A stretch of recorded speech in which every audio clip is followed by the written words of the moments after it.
C'est des affects liés à tous les mots qu'on a en tête, notamment par exemple les structures, etc.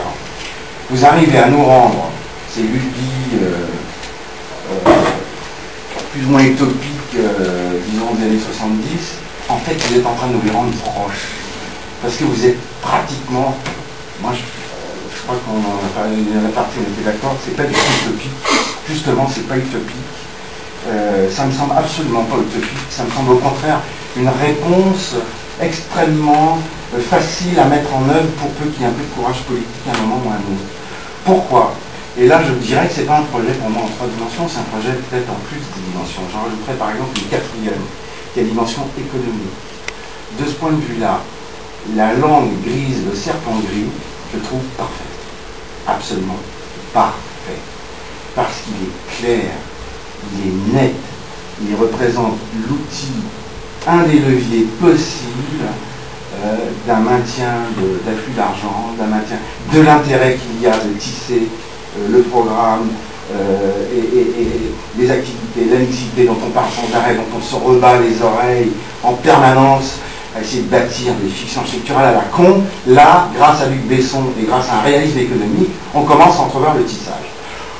Quel bonheur.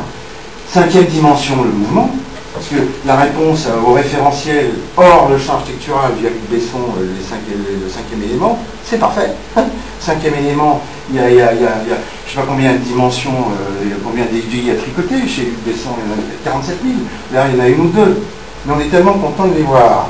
Donc le mouvement, le temps, c'est une 5e dimension. Il y en a une 6e qui est l'humour, parce que là où vous appelez les quais de Tours, où vous nous dites que c'est les références portuaires, excusez-moi, mais bon, je suis peut-être pour moi, c'est un gag, c'est des quais de Tour Eiffel, vous comprenez? C'est un drôle, voilà. Même, je suppose qu'on va même... Voilà encore du réalisme, parce qu'on se dit qu'il y a de l'argent japonais qui va arriver sur l'affaire. Donc, je vois pas... Alors après, on se dit le pont, la mégastructure, le nouveau sol, toutes ces affaires-là.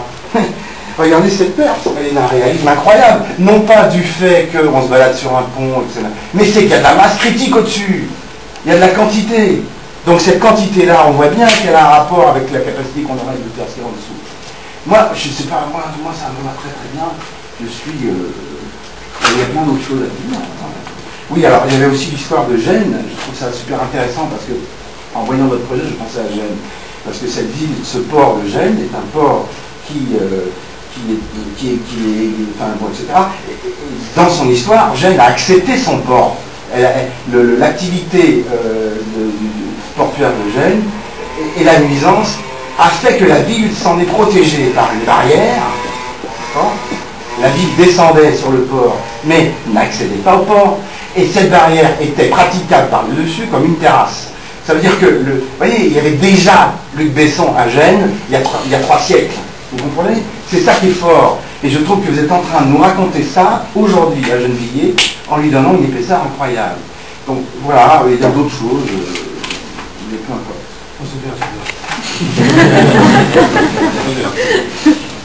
En 2 mots, je vais